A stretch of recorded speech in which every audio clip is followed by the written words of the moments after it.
Bodhicitta is the great compassion. It's the awakening state. It is that which is inseparable from enlightenment itself. And I have very good fortune. My good fortune is that generally, for some reason I can't fathom, I tend to draw students that are interested in bodhicitta. They are interested in the practice of compassion. It's not to say that every student, when they walk through this door, has mastery of the practice of compassion. It doesn't mean that when we come through this door, already all refinements have been made and there's nothing to do but be happy about it. But it does mean that the students that I tend to draw have some kind of karmic connection, some sort of, well, I can only say connection with the practice of bodhicitta or the idea of bodhicitta. And for that, I consider myself very fortunate. And I consider my students very fortunate as well. Because there are many, there's a lot of misinformation about what one's path should be, about the study of Buddha nature, about the study of Dharma and its varied practices, but particularly about what that precious awakened state that the Buddha spoke of and that the Buddha displayed actually is. Many of us have ideas about what that precious awakened state is about, that state of enlightenment. We think that enlightenment has a certain image, that it looks a certain way, that maybe people that are enlightened are very tall. There you go, Richard. That was your big shot there, buddy. Or maybe we think that that enlightenment makes us very somber and very masterful looking. Or maybe we think that enlightenment makes us go and sit on a rock for a long time and contemplate, be very quiet. And maybe we think that enlightenment requires that we can be completely separate from the world, that we go sit on a mountain in the Himalayas somewhere and have no earthly idea how to catch a taxi cab. All of us have different ideas about enlightenment, and the reason why I'm making such a big deal about that is because of where I'm living right now. I'm living in Sedona, Arizona, which is a very New Age spiritual kind of place. And it's interesting to hear all the different ideas that people have about what enlightenment ought to look like. It's just pretty darn interesting. So a lot of people have the idea that what the Buddha displayed and what the Buddha taught was more about show and tell than actuality. Most people think that enlightenment is some sort of demeanor that one carries, some sort of appearance that one holds, a certain look that one has, perhaps a set of mannerisms that we consider or we picture to be very holy. Perhaps enlightened people are always very dignified. Perhaps they hold enormous titles. We just have all these funny ideas, and a lot of people feel that true enlightenment is really about withdrawing, having no interaction with any other sentient being or with the world, and maybe accomplishing a kind of self-mastery. Well, unfortunately, that may not be the correct idea. Because in order for us to practice self-mastery, we have not achieved the precious awakened state. We are still locked into the belief in self-nature as being inherently real. And therefore, while we are doing that, when we are locked into self-nature being inherently real, we are also locked into the appearance of phenomena as being inherently solid and also real. And that is delusion. And even if we have accomplished some kind of self-mastery, that means we have mastered our emotional fluctuations and our moods, and we have maybe mastered our physical body, maybe we can make it sit for a long time in a lotus position or something like that. We have this idea that if we do these things, then perhaps we will have achieved enlightenment. But in fact, in the Buddha Dharma, we are taught that the precious awakened state can be considered like the sun, if you will.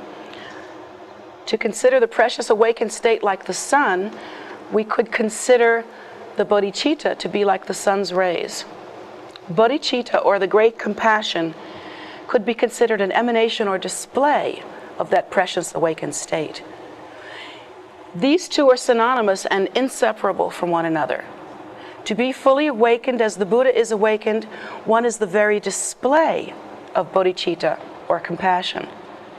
In the same way that the sun and the sun's rays cannot be separated, and they are part of the same reality.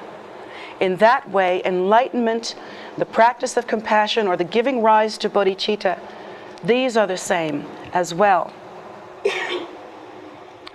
The bodhicitta is the very display of enlightenment itself.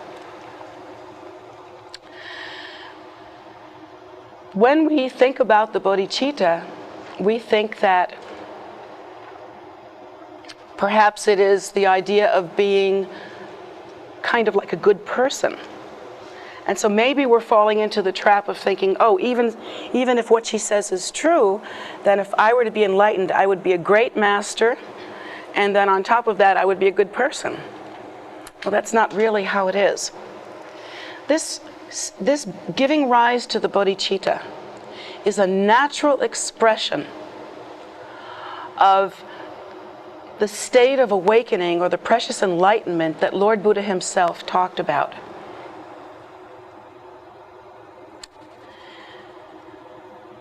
In that precious state of awakening, we realize, or it is understood, that all sentient beings are inherently the same, and that their nature is that primordial wisdom view, that primordial wisdom nature, that uncontrived reality that is our true nature, that is not separate, is free of all conceptualization. It is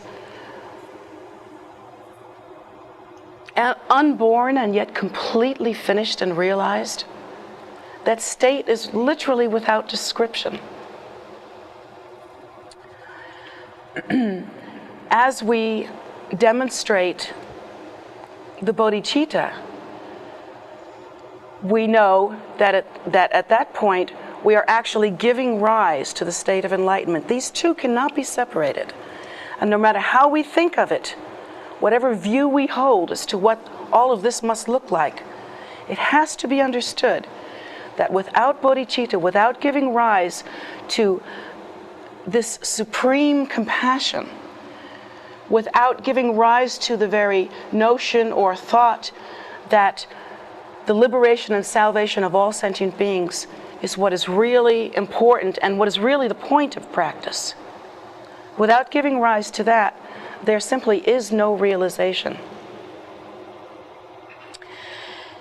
As one approaches, perhaps, the state of realization, one of the amazing things that we might come to know is the awareness that all sentient beings are that same nature, free of any contrivance and inseparable from one another. So that for me to be some kind of great master, or for you to be some kind of great master sitting on a rock somewhere, simply meditating on self-perfection, what would that really amount to if you thought about it? That would amount to, well, self-perfection. But the self would still be there, and the self by its nature really cannot be perfect. In that state of awakening, one notices, or one is certain, I should say, or gives rise to the awareness that in truth, I cannot be separated from you. And for one to achieve realization, one recognizes that the liberation and salvation of all sentient beings is equal to and non-dual with our own salvation. Literally, the awakening bodhisattva knows that he or she cannot be free without the liberation and salvation of all sentient beings. That the idea of self-mastery, or maybe achieving some sort of realization that you can hold and carry away, that maybe that idea, that very idea, is a delusion.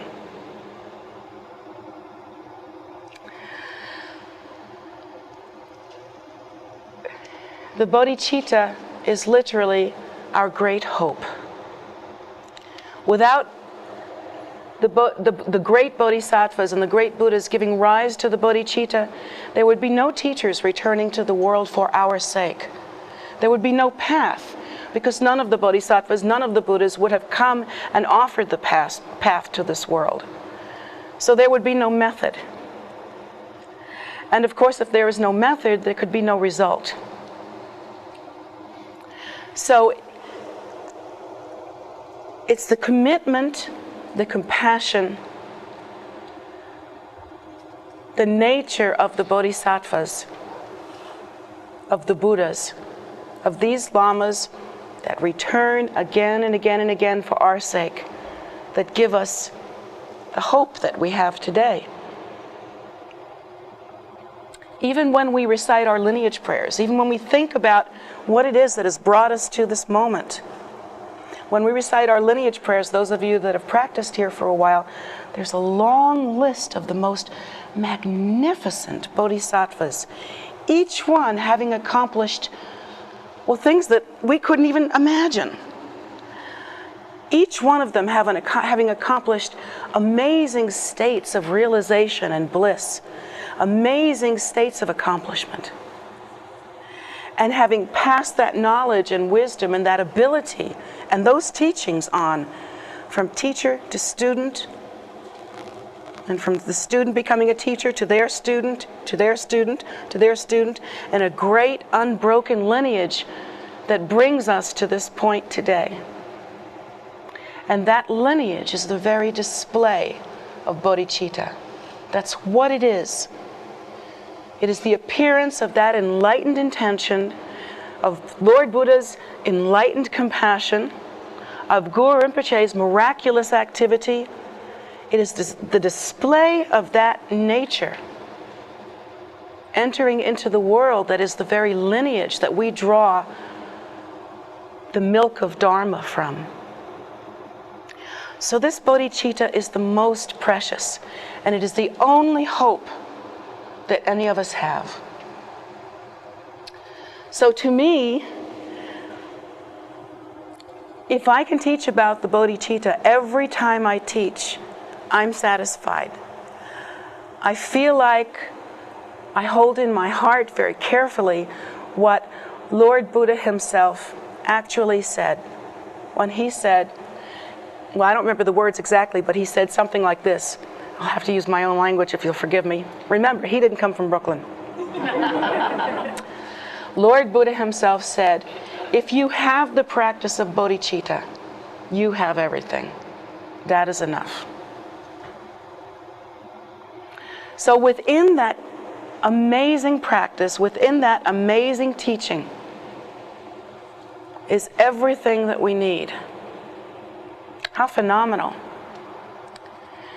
The logic for understanding why that is so is as I have described.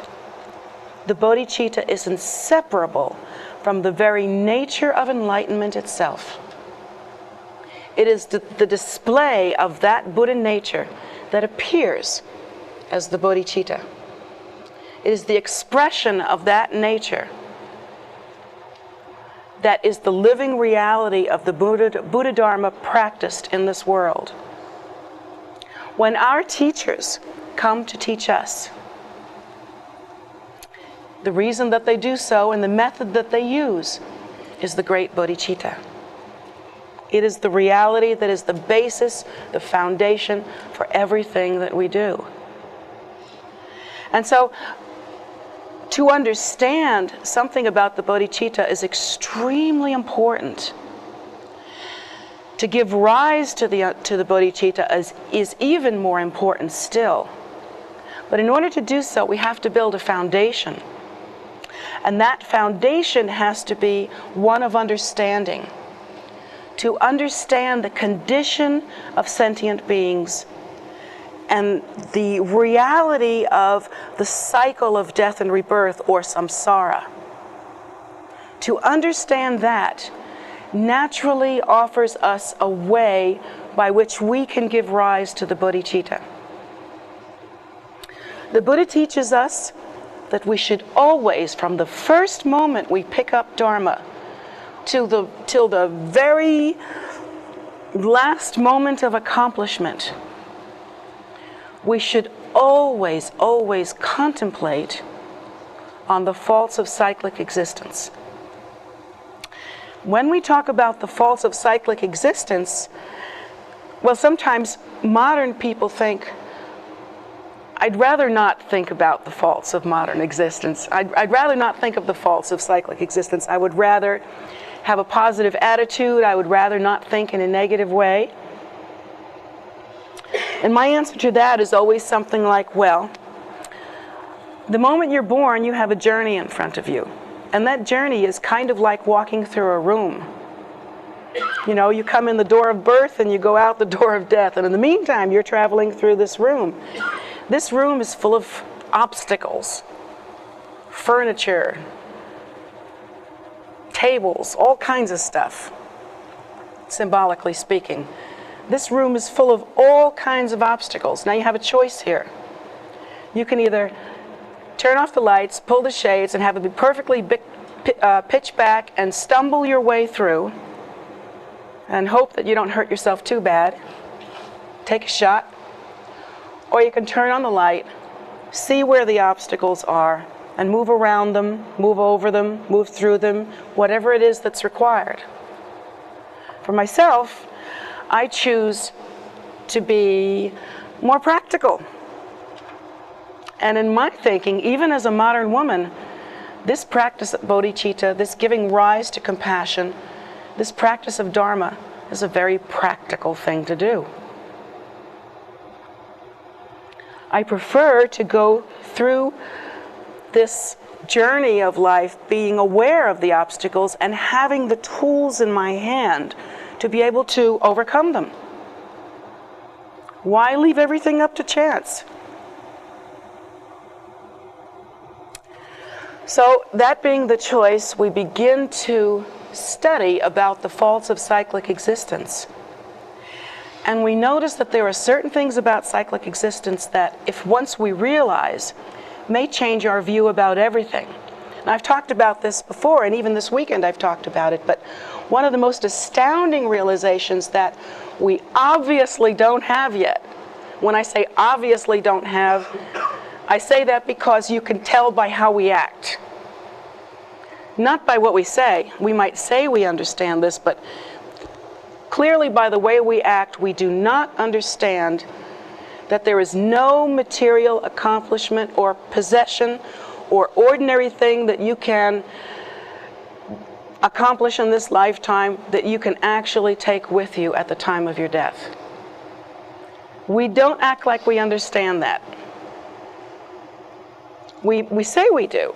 I mean, logically, you know that when you die, that's it. You know, your body doesn't go with you. Nothing that you've got goes with you. But if you watch the way we act like people who think this is going to go on forever. Who think that all we have to do is keep accumulating, and bingo, we're going to be happy. That's the way we act. And yet we don't take the time to give rise to these inner good qualities. Habits of mind that are pure, thoughtful, and virtuous. We don't give rise to the capacity to love more, to be more compassionate. We don't give rise to generosity. And yet these are habitual tendencies. These are qualities of mind that literally you can take with you. The seeds that one plants in one life do manifest in the next. So it's like we've got everything backwards. We think, oh, I'd better do everything that my culture and my society and even my parents has told me to be successful at. Never mind all those subtle things. We'll leave that for when I get old and have lots of time. Or maybe not. Maybe we won't even care. Maybe we'll just play golf.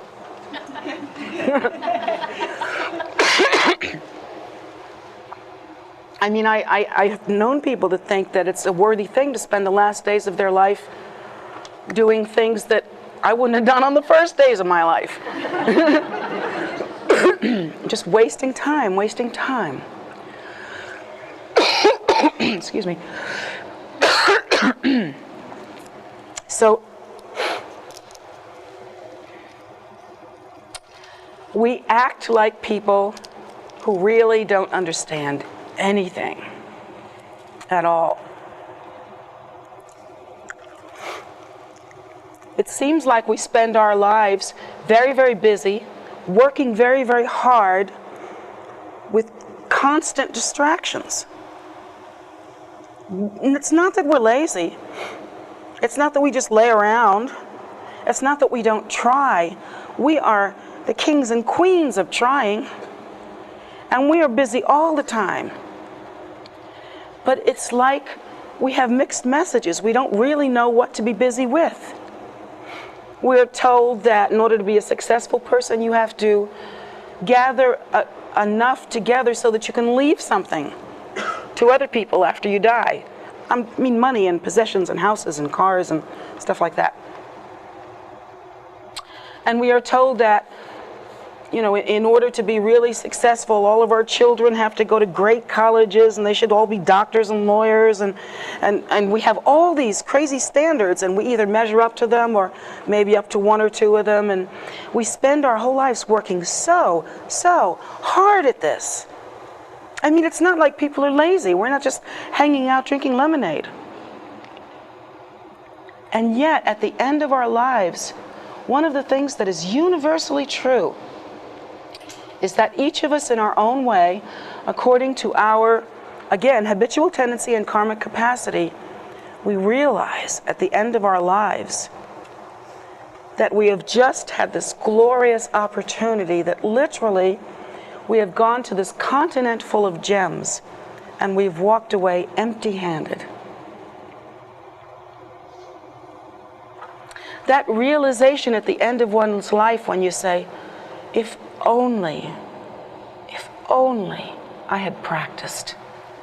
If only I had developed some spiritual inner qualities that could see me through this time.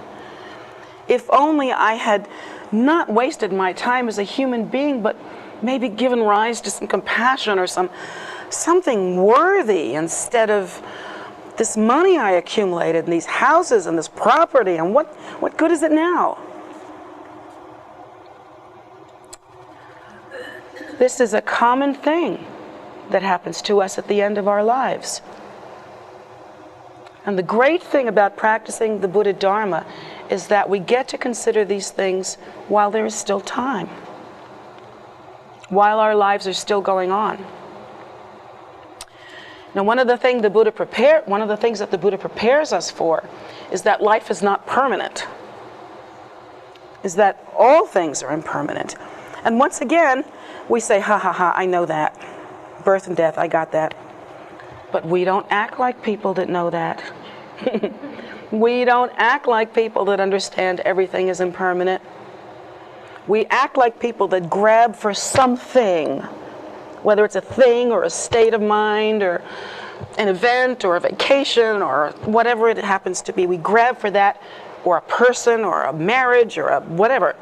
We grab for that and you think, I've got that, I have that, now I will be happy. And we think that that's going to do it for us. If only I had that marriage, if only I had that job, if only I had that money or situation, then I would be happy. And we act like people who genuinely think that somehow an impermanent thing could make a difference in an impermanent life that's permanent. A permanent difference. How could that be? So logically we know this is not true, but emotionally we act like people who believe it will always be this way. And we can stay right here and comfortably collect our material reality. That's why the Buddha taught in the way that he did, asking us to contemplate impermanence, to contemplate the nature of samsara, its faults, its indications and its qualities. Not because upon hearing these things we could just memorize the facts, and not because we need to logically know this stuff and then that's it. We just know it in our minds. The Buddha taught us to contemplate these things again and again. Why? Because in our delusion we have so reinforced these false assumptions about what's really important in our lives that even though logically we know we can't take it with us, even though logically we know that everything's impermanent, emotionally, psychically, we act as if we don't understand anything. And what that is a visible display of our habitual tendencies. We literally have the habit of samsaric beings. We have the habit of beings who are wandering in samsara and think in that way. We have the habit of delusion. Contemplation, therefore, is meant to slowly transform that habitual tendency. It's not all that different from what? Quitting smoking. You know, if you are a smoker, every time you pick up that cigarette and smoke that cigarette and continue on with your lung cancer thing there, every time that you do that, you're putting more and more weight in the addictive habitual tendency pile. So this pile is going whoosh, like that. On the other hand, every time that you abstain, that you work on your compulsions, that you find alternative methods, that you allow those compulsions to relax and to be pacified, it's like you're putting weight in the other pile. So it's kind of like that with our contemplation. While we are constantly involved with samsaric tendencies and samsaric habitual patterns, we are constantly reinforcing all of the causes of suffering: desire, ego clinging, the belief in self-nature as being inherently real, these dualistic ideas. We're constantly reinforcing them as strongly as if we were repeating a mantra, constantly practicing delusion. But when we practice the Buddha Dharma, when we begin to contemplate and recognize the faults of cyclic existence and begin to act appropriately based on that understanding, and that would be to practice and to give rise to the bodhicitta, then it's like we're putting some weight in the other pile. And it's not as though suddenly we are able to argue our way out of our own habitual tendencies. It's more like, and you know how this works with habit patterns. You have that habit that you had, but with practice, you can put something in the other pile, and this naturally becomes less of a focus. It naturally pacifies. The great thing about humans is that we literally can't do two things at one time. We can't be addicted and not addicted at the same time. We can't be compulsive and not compulsive at the same time. We don't know how. So in practicing this kind of contemplation that gives rise to some understanding, and thereby acting accordingly to practice our path, it leaves alone this tendency to accumulate habitual samsaric behavior and begins to weigh in on the other pile. So contemplation on the Buddha's path is extremely important.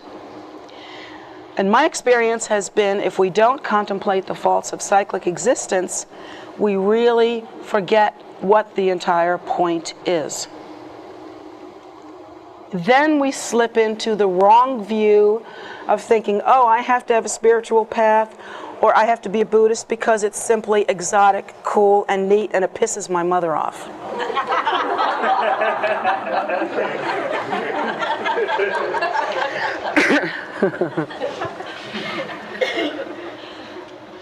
And that, of course, there's no heart for practice then.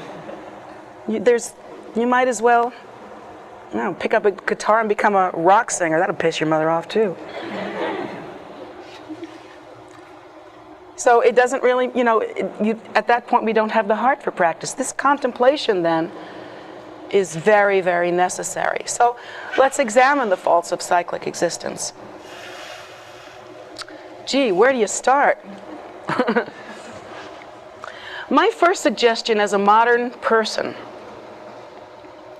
and this sounds so fundamental that you would think, gee, I came here for this. My first suggestion as a modern person, see, in the Buddha Dharma we are taught these are the faults of cyclic existence. We open a book and we read a list. And it's the way that the Buddha Dharma is taught. There are many lists, the 10s of this, the 17s of that, the 24s of the other thing, the 7 unmentionables and the 27 semi-mentionables, and there's all these grocery lists, of things. And in the culture that occurs, there's a common ground there, and that's the way we think. But in this culture, that's kind of foreign to us. We don't understand listing things and just looking at these lists and saying, okay, that's it. We are modern people, and we were born when there were TVs and radios and satellites, and so we need to observe the world around us.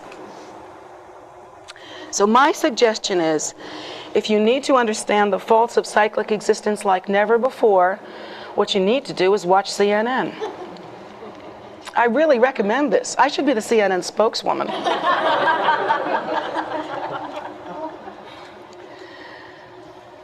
All you have to do is open your eyes, read the paper, watch the news, and you can see that suffering is all pervasive. Watching what's happening in Europe right now, we never thought we'd see that again. People herded off in cattle cars. We never thought we'd see that. People stuck together in camps with barbed wire and no food and nowhere to go to the bathroom. And we never thought we'd see that kind of thing. And yet we are seeing it. Sometimes we get the idea that, certain kinds of suffering, well, we've moved past that. We're not suffering like that anymore. It's ongoing. The Buddha teaches us that the suffering of samsara is cyclic, all-pervasive, and that it is the very nature of samsara to be filled with fault. So, We see that suffering is all pervasive, that it hasn't stopped. There's terrible suffering throughout the world. And we begin to wonder, what can we do about it? Maybe it moves us. Maybe we feel like it's unbearable. I've been making myself watch CNN practically all day, a lot. And I find that the condition of the world is unbearable. It is unbearable to see that kind of suffering. So we see in this world alone, what the Buddha said about samsara is true. The suffering is all pervasive. Even if we just look at the human condition, the suffering is all pervasive. It never ends. And that's only humans. What about the condition of animals who are killed for their meat or their skin or their pearls like oysters? What about the conditions of animals that are forced to work all day long? They didn't apply for that job. No workman's comp when they break down either. So the condition of animals is terrible. You think, oh, well, you know, I have animals and I take good care of them. Well, that's your animals, but in the realm of the animal kingdom, there is terrible fear and terrible suffering of all kinds. So the Buddha talked about the animal realm and he talked about the human realm, and he was right on both accounts. So we have to think that the other teachings that the Buddha has given about the rest of cyclic existence, the form and formless beings that are so many in number and so many in kind that we can't even conceptualize what they are. That in every one of these realms there is so much suffering. It is all pervasive. So that is the reality that we are being taught by the Buddha. Now what that gives us is the opportunity to make decisions that we couldn't make unless we had that information. Because that information, although sad to hear and sad to face, it really is sad. I mean, I watch CNN and I cry. It's not like we're emotionally immune. So to watch this kind of thing is very, very sad, but what is the benefit? What does it give us? Well, I would say empowerment. A kind of natural empowerment that tells us we cannot just stand still. That if we have the strength to help or the strength to do in some way, perhaps this is the time. And it makes us feel that we'd like to do something, that we'd like to help. That we yearn to be able to solve these problems. And ultimately, studying the faults of cyclic existence give us the confidence and the courage and the strength to practice our path for the liberation and salvation of all beings. So, having seen the suffering of the world and understanding that even only what I can see shows me that indeed suffering is all pervasive, and that while we spend our lives in endless distraction, accumulating and doing and busy, at the end of it, the sadness and the heartbreak is that we discover we haven't really accomplished what a noble human life could have accomplished. Maybe we have engaged in hatred. Maybe thinking we were right, we engaged in anger and hatred and judgment of others. Maybe thinking we were superior, we engaged in prejudice and bigotry and that sort of thing. And maybe ultimate selfishness and maybe terrible compulsions, and yet we've accumulated lots of money in the bank, so it must be okay. At the end of our lives, these things face us and we face them. So I'd like to face them before the end of my life. I'd like to think about this now. When we contemplate on these things, we do feel, hopefully, if we contemplate well, some kind of motivation. Realizing that all sentient beings are suffering, we also realize that, according to the Buddha, all sentient beings are the same as us in their nature. That literally my nature is the same as your nature, inseparable, indistinguishable. One is not more or better or bigger than the other. It is the same nature. And our nature is also that nature which results in animals and in even the meanest, lowest cockroach has within them that spark of Buddha seed. So all sentient beings are the same, and we have one other thing in common, and that is that we're trying to be happy. We're all trying to be happy. We think that we have different ideas about what makes happiness, but we are all trying to be happy. Even somebody that's a serial killer is trying to be happy, believe it or not. In their sick, twisted way, that feeling of excitement or whatever weird feeling they get from that kind of control over someone else's life, in their misguided, turned around minds, they think that's happiness. They think that's what they need. How tragic. How amazing that there was so little understanding of what happiness is and of what the causes of suffering are, that while each and every one of us has the same capacity, and every one of us is equally trying to be happy, some of us might make these terrible mistakes, mistaking happiness for something awful.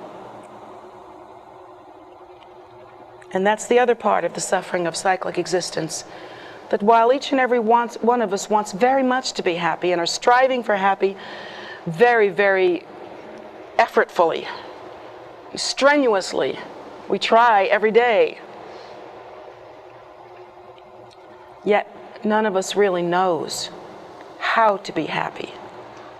None of us really knows what causes happiness. Any appearance in phenomenal reality has a seed cause. Happiness has a seed cause. If we don't create the causes for happiness, the fruit of happiness will not appear.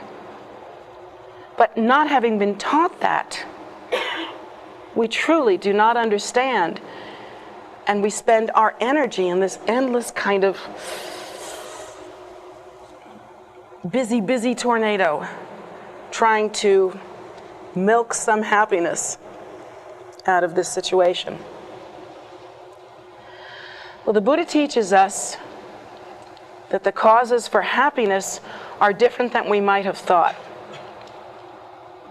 It's not a car, it's not a house, it's not a husband or a wife, it's not a family.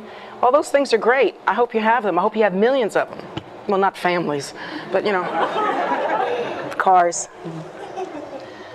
They're all great, and I hope you have everything that you want, but these are not the causes of happiness. You know yourself, if you've ever gotten a brand new car, how you feel high on life for about a week, 2 weeks maybe, especially if it's a red convertible. I did that. I got a red convertible. That was my midlife crisis car, and I love it. And it made me happy for 48 hours. And then I just realized it was a car, And then it got its first ding. And then I realized it was a car. So we all go through this, and we all get this kind of punch, and then we lose it, and we don't understand what's happened unless we have some kind of training. Now, the Buddha teaches us that the causes for suffering are non-virtuous habitual tendencies. Oh, and you think, oh, well, that's new. If I'm a bad girl, I'll get spanked. Like I haven't heard that before. That's not what we're saying. We're saying that whatever appearance or display one sees in phenomenal reality has a root cause. There is a full equation happening here. This equals this. The seed is the same as the fruit. Apple seeds, apple fruits. Right? Pear seeds, pear fruits. Apple seeds, cantaloupe fruits? No. Apple, apple. The seed and the fruit are exactly the same. Now, this may sound like, oh, wow, she thinks we're really stupid. But we don't act like we understand this. The Buddha teaches us that in order to create prosperity, in order to have what you need, and to not be worried about being hungry, and to have enough, just plenty, and not be stressed out by poverty. If that's the case, and if that's your reality, then most likely in the past, you were generous. You were giving. And so having planted that seed of generosity, the fruit of prosperity and abundance appears. Unfortunately, if we don't remember having been generous, if it was like 10 lifetimes ago or something like that, we may not understand that that's where that prosperity comes from. And we may think, great, I'm cool, I'm bad, I got money, and I'm going to get more. And that would be a shame. That would be a shame. Because the seed that provided for that abundance is no longer being planted. My experience has also been, and this is something I've directly seen, talk about instant karma. I have seen that at times in my life where the money became short, I started giving stuff away. And I'd give stuff away to where I give everything away. And lo and behold, the cycle breaks. And any time I find that the flow is interrupted, that the cyclic flow is interrupted, I look into my mind to see where I'm being not generous, where I'm being closed and ungiving.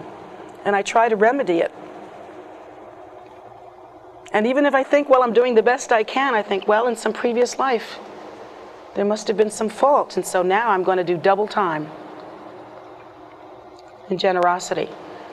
And I found out that while it looks like I'm giving away all my stuff and it looks like I might be poorer than ever, it never happens that way. It never happens that way. As soon as I apply the antidote, the problem becomes solved. That has been my experience. And I feel like I can teach you that because I've seen it work. I've really seen it work. So, understanding that the seed and the fruit are consistent, and that cyclic existence is naturally flawed in such a way that you really can't collect anything here that is material and take it with you. Well, what's a girl to do? How should we practice? How should we live? The Buddha teaches us that if we plant virtuous seeds of good conduct, generosity, of making offerings, of mindfulness, of prayerfulness, of contemplativeness, that these seeds will eventually provide fruit, the fruit of realization, the fruit of awakening. And that all of the different aspects of the path really rest on two legs. And that is the accumulation of wisdom and the accumulation of knowledge. And that not only do we have to be knowledgeable about the cause and effect relationships that comprise the experience that we have and make the world that we live in, but that somehow we also have to give rise to wisdom, which is the realization of the emptiness of self-nature and of all phenomena, the non-clingingness. That is the way to practice. And in order to practice in that way, again, we have to be motivated. And that motivation is the contemplation of the faults of cyclic existence. So when we practice in that way, the Buddha teaches us once again that to give rise to this awareness, one also must give rise to the bodhicitta. One has to study and contemplate on and give rise to the bodhicitta. What is that all about? Okay, explain this bodhicitta exactly. I mean, I keep throwing around this word and it sounds really cool, but what does it exactly mean? Well, it would take more time than I have here, I think, but I'll give it a shot. First of all, once again, the bodhicitta is the very display of enlightenment. It is the very display of the Buddha nature. If you can imagine the Buddha nature in appearance form, if you could imagine that primordial wisdom, uncontrived view in a display form, it would be the bodhicitta. In the same way that the sun displays itself in its rays, and its rays, although its rays touch and reach everything, they may not be in themselves visible, but they are absolutely there and completely inseparable from the sun, and are part of the reality of the sun and how it reaches what it reaches. So it's a decent analogy, it works. You can think about the bodhicitta in that way. But in truth, the bodhicitta has two main characteristics or qualities, or there are two kinds, you could say, of bodhicitta that one can practice. They are like the two eyes or the two legs of one's practice. They have to be brought into fruition identically, in balance, the same. You can't do one without the other. Both elements of bodhicitta have to be practiced. And it goes like this. There is what we call ordinary bodhicitta. It is ordinary, it is, what is the word I'm looking for? What is that word? Huh? Common, yeah. There was another word. Relative. No. Relative. Well, no, there's another one. I can't think of it. I have another word. I use it all the time, and I can't think of it. There's ordinary bodhicitta that is like common. And what makes it ordinary is that it's accomplishable with what we have as human beings in samsara. Ordinary bodhicitta is compassion or kindness that can be solved or that arises from our samsaric experience. Can you understand what that means? What that means is this. Let's say you're hungry and I feed you. That's compassion. That's a kind thing to do. But it's ordinary because your hunger arose from a samsaric body and the means to feed you arose from ordinary food, samsaric food that we found in this world. So that equation is understood to be just common, ordinary, unexceptional. Mundane, that's it. That's the word. It is mundane. Let's take another example of that. Let's say suddenly I became very rich. We're talking rich beyond anything you can believe, to where I could, if I took my money, let's say I could feed everybody that was hungry. All the people in Kosovo and all the third world countries where there is all kinds of poverty and so forth. Let's say anyone that was needful or hungry, I could pay for them to eat for the rest of their lives. Let's say I was that rich, and I did so. And beyond that, let's say I was rich enough also to get each and every person who was sick some medical care for the rest of their lives. That would seem like, if I had that money and I did that, and I solved that many of the world's problems, don't you think that would be an extraordinary thing to do? But actually, that is considered mundane or ordinary bodhicitta. Because I would only be solving the needs of people in this world. And I could only solve their temporary needs, their impermanent needs.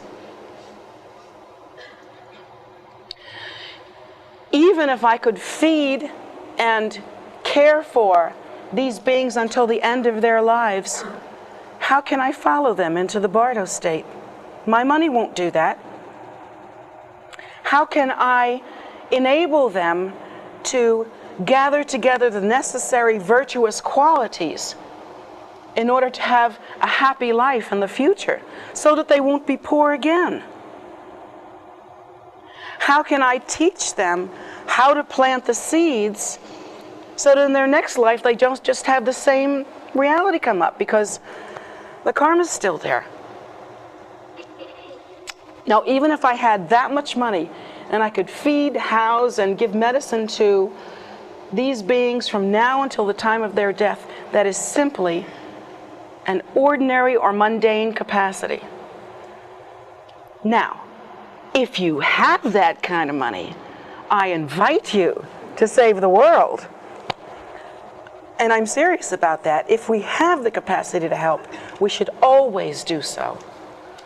The practice of this mundane or ordinary bodhicitta is absolutely necessary. It is part of our practice and our responsibility. But there is also something called supreme or extraordinary or ultimate bodhicitta. And what is that bodhicitta? Well, it's the bodhicitta that I decided I needed to have when my little sons, my sons are bigger than God now, when my sons were born and they were just babies. When they were little guys, I remember being so moved with the whole motherhood thing.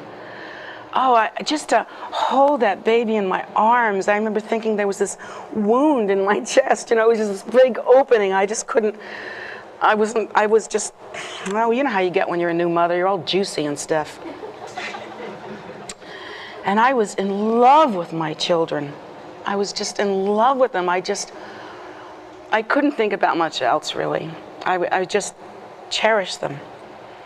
And I remember being all emotional about this, and I held my little baby in my arms, and I said, wherever you go, whatever happens, I will always be there for you. I will always comfort you and make sure that you have everything you need. I would never let you down. I would never let you down. And then I realized that I was lying. Because if my child were to die right now, unless I had accomplished something beyond ordinary bodhicitta, there's nothing I could do.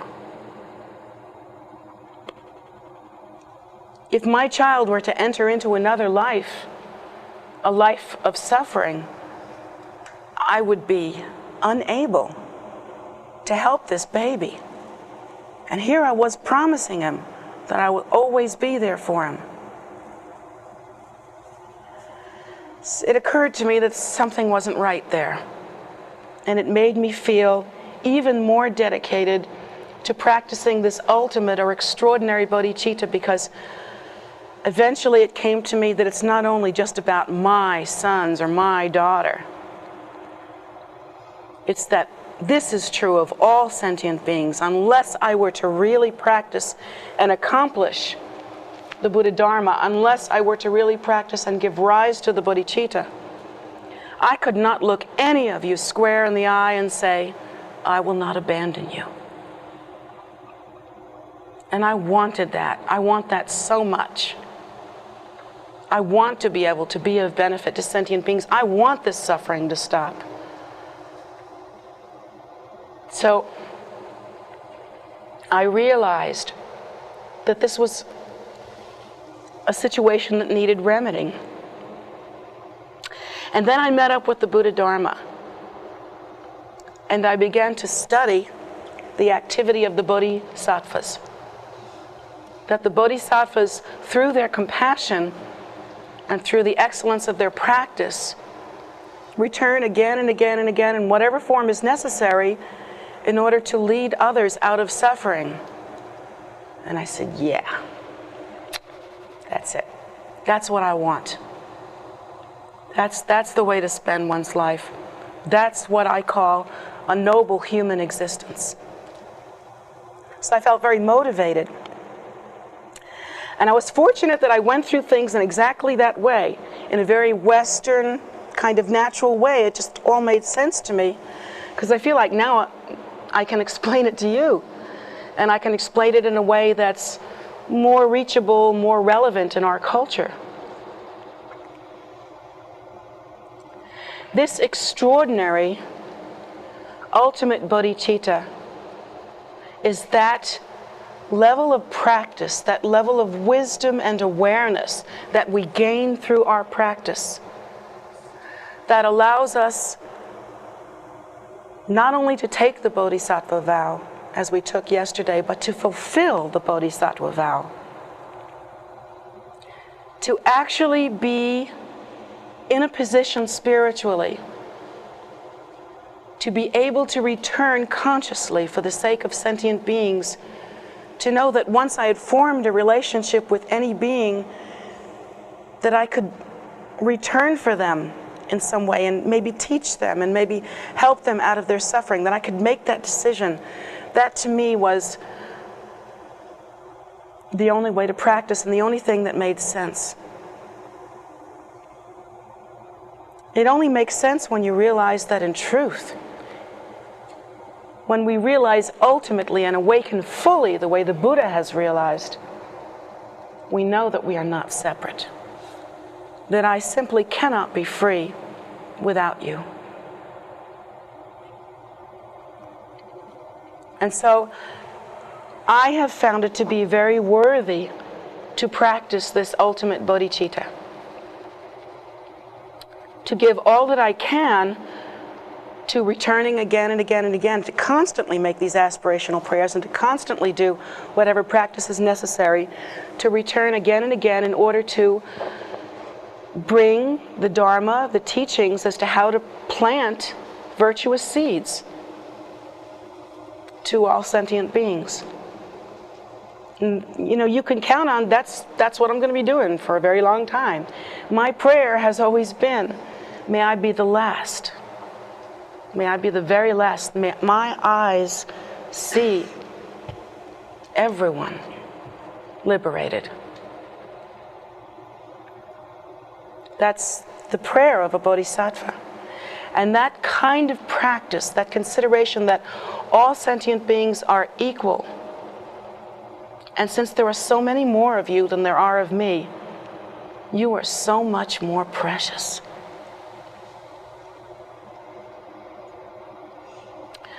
So it's with that idea that we take up our practice. It's with that understanding that cyclic existence is flawed, that suffering is all pervasive, that all sentient beings are exactly equal and struggling to try to be happy. And that I cannot be free or happy without your freedom and your happiness. Because we are the same. We are the same.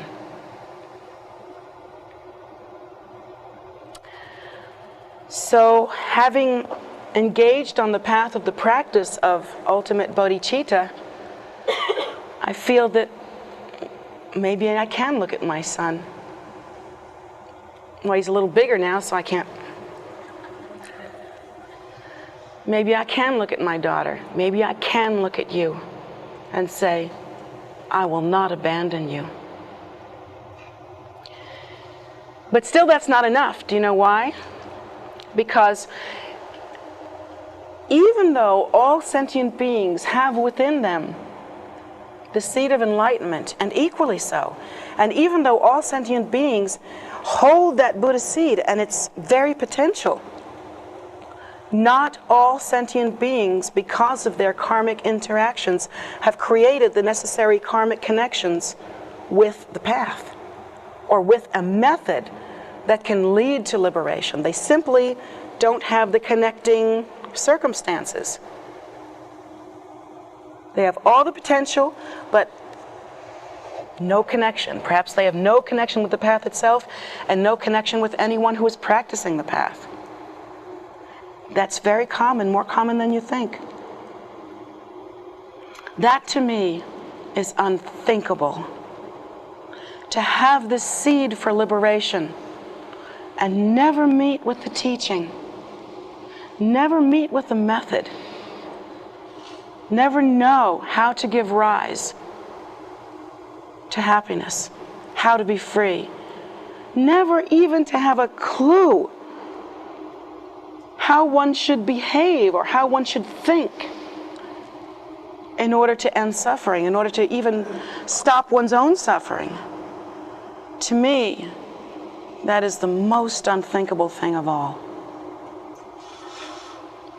And so, that's why I'm passing the baton on to you. That's why my greatest joy is administering to others the Bodhisattva vow. Because there are a lot more of you than there are of me, and the chances are you have connection with a lot more sentient beings than I do. Lord Buddha says that we have existed since time out of mind. So many lifetimes in so many different forms. We have formed just uncountable connections. You have formed connections with sentient beings that I don't have. So maybe I might have here the method for you, but you've got the friends. So the greatest joy in my life, really, is to confer the ordination of the Bodhisattva on others, which is what we did yesterday. To invite you to practice both mundane, ordinary bodhicitta, that is the kind of generosity that we can ordinarily practice in our world, and to practice that ultimate supreme bodhicitta. Accomplish your path. Accomplish the means by which we can attain liberation, and make that commitment to return again and again for their sake. There are some sentient beings who, having the Buddha seed, know no one but you, have a karmic connection with no one but you. And your connection to the path is their only hope. Your connection to enlightenment is their only chance.